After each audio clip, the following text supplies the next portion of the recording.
മുൻ പ്രതിപക്ഷ നേതാവ് രമേശ് ചെന്നിത്തല അദ്ദേഹം ഹലോ രമേശി, ഓ നിങ്ങളെ ഞങ്ങള് കാത്തിരിക്കുകയായിരുന്നു കേട്ടോ. ഓക്കെ ഓക്കെ, വളരെ സന്തോഷം. കാരണം ഓക്കെ അങ്ങ് ഇവിടെ നല്ലത് അല്ലേ? ആ, ആരോഗ്യമൊക്കെ എങ്ങനെ? ബസ്സിൽ കയറിയിട്ടൊക്കെ കുറെ കാലമായോ? ഉണ്ടല്ലേ? ഓക്കെ. അത് മണ്ഡലത്തിൽ മാത്രമേ ഉള്ളൂ അതോ എല്ലാ സ്ഥലത്തും ഒക്കെ ബസ്സിൽ കയറാനുള്ള മാനസികാവസ്ഥ? ചിലപ്പം കയറാറുണ്ട്. കാര്യം നിങ്ങൾ എന്നും രാഷ്ട്രീയത്തിൽ ഒരു ഗ്ലാമർ താരമായിരുന്നല്ലോ. അപ്പൊ നിങ്ങള് ബസ്സിലൊക്കെ സഞ്ചരിക്കാൻ രാഷ്ട്രീയ പാർട്ടി ഉണ്ടാക്കുന്ന ഇങ്ങനെ വലിയ റൂമർ കേൾക്കുന്നുണ്ട്, ശരിയാണോ? അത് ഇല്ല, ഒരിക്കലും. ഞാൻ സലീം അലിക്കിനോട് ചോദിച്ചു. അല്ല, ആൾക്കാരൊക്കെ അങ്ങനെ പറയുന്നുണ്ട്. ഇതിനാണോ സാധാരണ നിങ്ങൾ നടത്തുന്ന യാത്ര എന്തിനാണ്?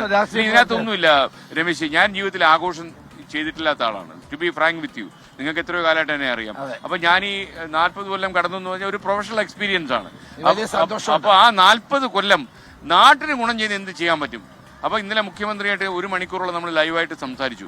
അദ്ദേഹത്തോട് ഞാൻ പറഞ്ഞു, കാരണം നമ്മുടെ കുട്ടികളെ ഇപ്പൊ നമ്മൾ കൈവിട്ടല്ലോ, 1% പോലും പിന്നെ തിരിച്ചു പിടിക്കാൻ പറ്റും. എനിക്ക് മുഖ്യമന്ത്രിയോടുള്ള ഒരു പ്രതിഷേധം, കഴിഞ്ഞ 9 വർഷം അദ്ദേഹം മുഖ്യമന്ത്രിയായിരുന്നു.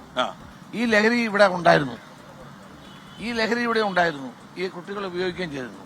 ഞാൻ ആഭ്യന്തരമന്ത്രി സ്ഥാനത്ത് ഉണ്ടായ സമയത്താണ് ക്ലീൻ ക്യാമ്പസ്, സേഫ് ക്യാമ്പസ് പറയാമല്ലോ, രഹസ്യങ്ങൾ പറയണ്ട. അല്ല, ആ പരിപാടി ഞാൻ തുടങ്ങിയത്. മമ്മൂട്ടി ആയിരുന്നു അതിന്റെ ബ്രാൻഡ് അംബാസഡർ അല്ലേ?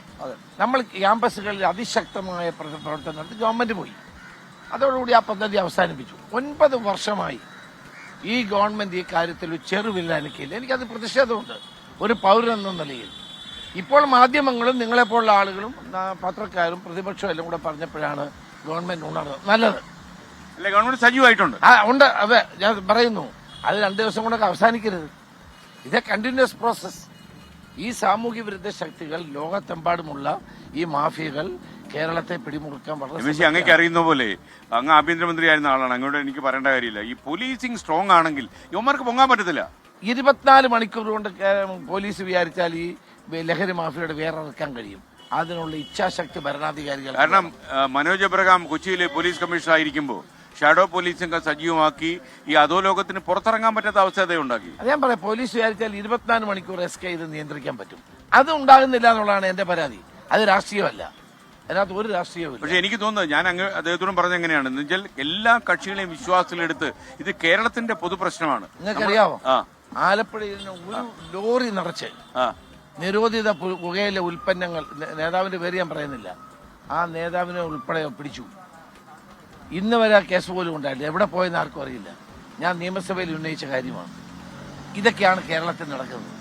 ഒരു ലോറി നിറച്ച് നിരോധന പുകയില ഉൽപ്പന്നങ്ങളും ഡ്രഗ്സുമായിട്ട് വലിയ വാർത്തയായിരുന്നല്ലോ, വലിയ വാർത്തയായി. ആ കേസ് പോലും ഇല്ല. പൊളിറ്റിക്കൽ പാട്ടേണേജ് പാടില്ല. ഈ കാര്യം ഗുരുതരമാണ്. കാരണം അമ്മമാർക്ക് ആശങ്ക വന്നു തുടങ്ങി. കോവിഡിൽ ഇല്ലാത്ത ഒരു കാര്യം, കോവിഡിലാകെ നമ്മൾ മരിച്ചു പോകുന്നുള്ള പേടിയായിരുന്നു. എന്നാൽ ഇതല്ല, കുട്ടികൾ വഴിതെറ്റി പോകുമെന്നുള്ള ആശങ്കയാണ്. കാര്യം ഒരിക്കൽ പോയാൽ പോയി. ഇപ്പോ നമ്മൾ പലപ്പോഴും അങ്ങേക്കറിയുന്ന പോലെ കൊടുത്ത വാർത്തകളേക്കാൾ കൊടുക്കാത്ത വാർത്തകളാണ് കൂടുതൽ. പലപ്പോഴും നമുക്ക് ചില വാർത്തകൾ കൊടുക്കാൻ പറ്റുന്നില്ല, വായിക്കാൻ പറ്റുന്നില്ല. കാരണം ആ രീതിയിലുള്ള വാർത്തകൾ, അതായത് കുട്ടികളെ ലൈംഗികമായി ഉപദ്രവിക്കുക, അതുപോലെ തന്നെ ഇതിന്റെ അടിമകളാക്കുക, ഇതൊക്കെ അഡിക്ഷൻ. 85 വയസ്സുള്ള ഒരു അമ്മയെ അതെ അതെ അതെ, നമുക്ക് ആ വാർത്ത ആഴ്ച വായിക്കാൻ തുടങ്ങിയപ്പോൾ ഞാൻ തടഞ്ഞു, വായിക്കണ്ടെന്ന് പറഞ്ഞു. എന്താ ഈ നാട്ടിൽ നടക്കുന്നത്? അതെ അതെ, അത് എനിക്ക് തോന്നുന്നു ആ അമ്മ രോഗിയാന്ന് തോന്നുന്നു അല്ലേ? രാഷ്ട്രീയമൊന്നുമില്ല. എല്ലാ രാഷ്ട്രീയ പാർട്ടി പ്രവർത്തകരും നേതാക്കളും ഇതിനെതിരെ പറയുന്നുണ്ട്. അല്ല, പ്രതിപക്ഷം പൂർണ്ണ പിന്തുണയിലല്ലേ? അല്ല, ആർക്ക് പിന്തുണ? ആർക്കാണ് ഇവിടെ പിന്തുണ? ഇവിടെ സംസ്ഥാന സർക്കാരിന് പൂർണ്ണ പിന്തുണ കൊടുക്കേണ്ട കാര്യമില്ല.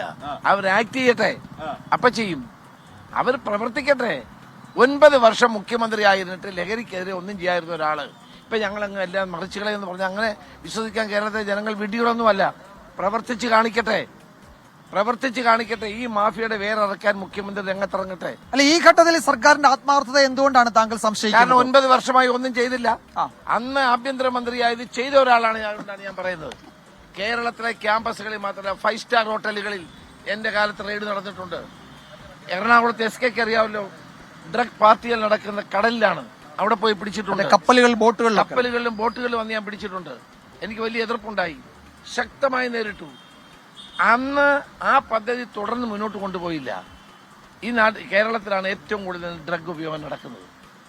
എറണാകുളത്ത് അണലി കുഞ്ഞുങ്ങളെ കൊണ്ട് നാക്കിൽ കൊത്തിക്കുന്ന സംഭവങ്ങൾ പോലീസ് എനിക്ക് റിപ്പോർട്ട് ചെയ്തിട്ടുണ്ട്. ശക്തമായ നടപടിയെടുത്തു വന്നത്. അതുപോലുള്ള നടപടി ഉണ്ടാകുമോ? അതാണ് ഇവിടുത്തെ പ്രശ്നം. ഓപ്പറേഷൻ കുബേര പോലെ ഒരു ഡ്രൈവ് ഉണ്ടാവണമെന്നോ? ശക്തമായ ഡ്രൈവ്. ഓപ്പറേഷൻ കുബേര എത്ര ശക്തമായിരുന്നു! അന്ന് എന്റെ പാർട്ടിക്കാർ പോലും എനിക്കെതിരായിട്ട് പലരും പറഞ്ഞു. ഞാൻ സമ്മതിച്ചില്ല. കേരളത്തിലെ ഏറ്റവും പ്രമുഖമായ ഇതുപോലെ ഈ കമ്പനികളെ നമ്മൾ റെഡി ചെയ്തു, പിടിച്ചു, ആളുകൾക്ക് പ്രയോജനം ഉണ്ടായി. കേരള പോലീസ് എസ് കെ പറഞ്ഞ 100% ശരിയാണ്. പോലീസ് വിചാരിച്ചാൽ 24 മണിക്കൂറിനുള്ളിൽ നിർത്താൻ പറ്റും. അതുണ്ടാകും. പോലീസിൽ അങ്ങ് കോൺഫിഡൻസ് ഉണ്ടല്ലോ. 100% മിടുക്കന്മാരായ പോലീസ് ഉദ്യോഗസ്ഥന്മാരാണ്. അവർക്ക് അവസരം കൊടുക്കുന്നില്ല, അവരെ മാറ്റി നിർത്തപ്പെടുന്നു. കഴിവില്ലാത്ത ആളുകളെ ഉന്നത സ്ഥാനങ്ങളിൽ പ്രതിഷ്ഠിക്കുന്നു. അതുകൊണ്ട് കാര്യമുണ്ടോ? രാഷ്ട്രീയ രക്ഷകർത്തൃത്വമാണോ അതിനു പിന്നിൽ? 100% രാഷ്ട്രീയ രക്ഷകർത്തൃത്വം മാറ്റിവെച്ച് സിൻസിയറായി മുഖ്യമന്ത്രി രംഗത്തിറങ്ങുകയാണെങ്കിൽ ഞങ്ങളുടെ പിന്തുണ ഉണ്ടാവും.